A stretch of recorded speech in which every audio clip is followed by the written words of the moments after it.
Le Grand Voyage, c'est une adaptation du roman du même nom de Georges Champrin, qui parle faussement autobiographiquement de la déportation de Georges Champrin du camp de Royal-Lieu à Compiègne vers le camp d'extermination par le travail de Buchenwald.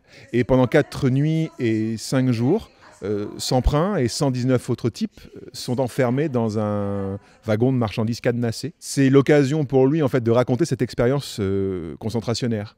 En commençant, ce qui va de soi, c'est finalement assez logique, par le voyage, sauf que c'est une fausse logique.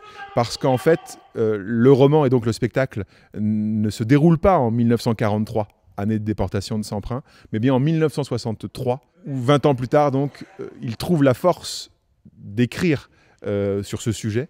Et ce n'est finalement plus dans le wagon qu'il est enfermé, mais dans son propre souvenir.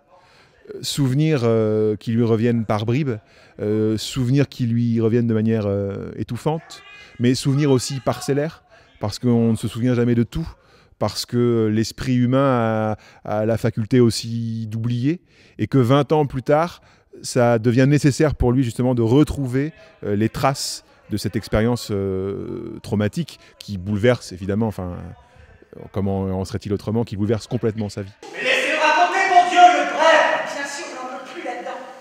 Ben voilà, quand je lui ai demandé si on était bientôt arrivé, il m'a répondu « Vous êtes tellement pressé d'arriver ?» Il y a 6 comédiens au plateau.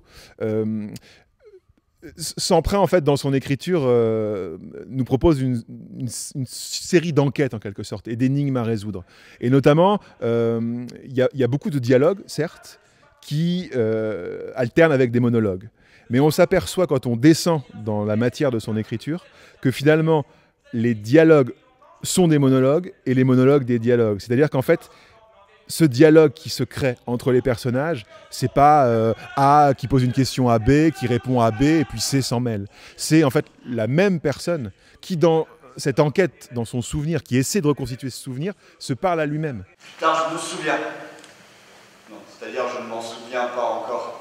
Juste après la libération du camp, parce que c'est pas encore arrivé.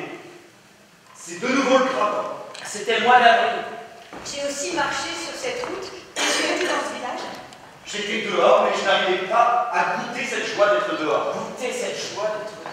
Tout était fini. Nous allions refaire ce voyage en sens inverse. Mais peut-être ne refait-on jamais ce voyage en sens inverse.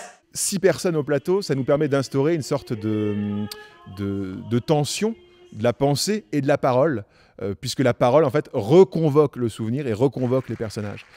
Donc, en fait, chacun joue Champrin, jouant les personnages qui peuplent son souvenir. À bientôt sur tvie.tv.